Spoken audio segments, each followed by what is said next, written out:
Hello everyone, আজকে আমি তোমাদের সাথে চিলি চিকেনের রেসিপি নিয়ে চলে এলাম। তো চিকেনের সলিড পিসগুলো ছোট ছোট করে কেটে নিলাম। এর মধ্যে আদা রসুন কাঁচা লঙ্কা পেস্ট দিলাম, একটু সোয়া সস দিলাম, একটু কাশ্মীরি মির্চি দিলাম, নুন দিলাম, হলুদ দিলাম, এটা দিতেও পারেন আবার না দিতেও পারেন, আর একটা ডিম দিলাম আর কর্নফ্লাওয়ার দিলাম। তো এটা ভালো করে ম্যারিনেট করে আমি ফ্রিজে রেখে দিয়েছিলাম 1 ঘন্টা মতন।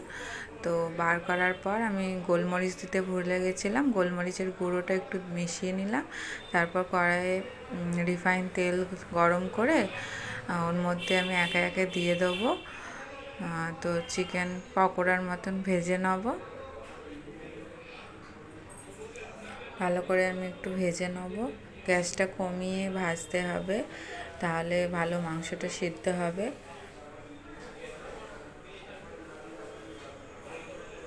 তো এপিড ওপিড আমি উল্টে দিলাম। তো ভাজা হয়ে গেছে, তো আমি তুলে নিচ্ছি।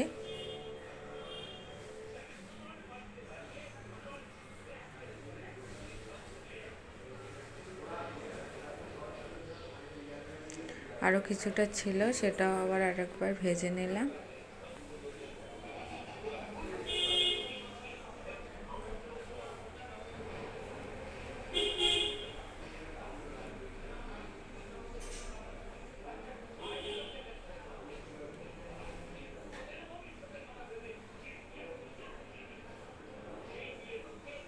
এখানে আমি soya sauce, chilli sauce, green chilli sauce আর টমেটো সস আর চিনি দিয়ে একটা ভালো করে পেস্ট জল দিয়ে একটু গুলে নিয়েছিলাম সসগুলো।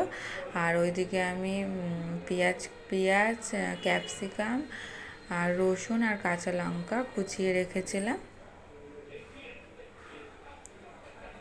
তো এখানে রসুন কুচিটা দিয়ে দিলাম, তারপর আমি কাঁচা লঙ্কাটাও দিয়ে দিলাম, একটু নেড়ে নিলাম।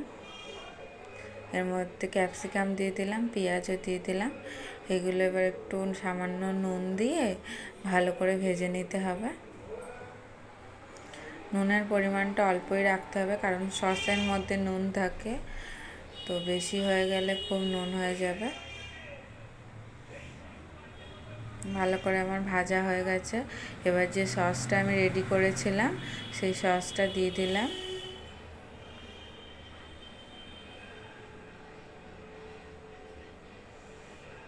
একটু কাশ্মীরি মির্চি দিলাম।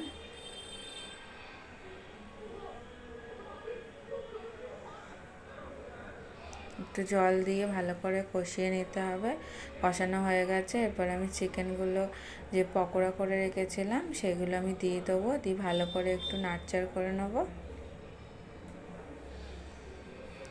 একটু ভালো করে কষিয়ে নিতে হবে। আমি একটু গ্রেভি করেছিলাম, তাই একটু পরিমাণে বেশি জল দিয়েছিলাম।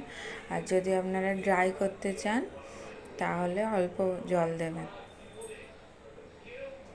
তো আমার এদিকে ভালো করে কষানো হয়ে গেছে।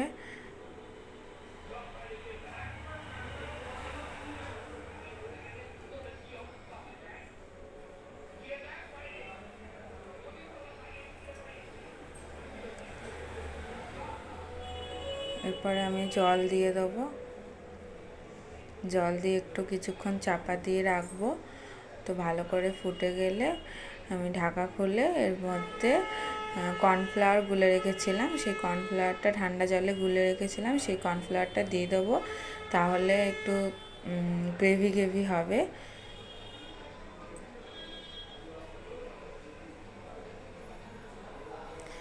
তাহলে আজকে আমার চিলি চিকেনের রেসিপি হয়ে গেছে। কেমন হয়েছে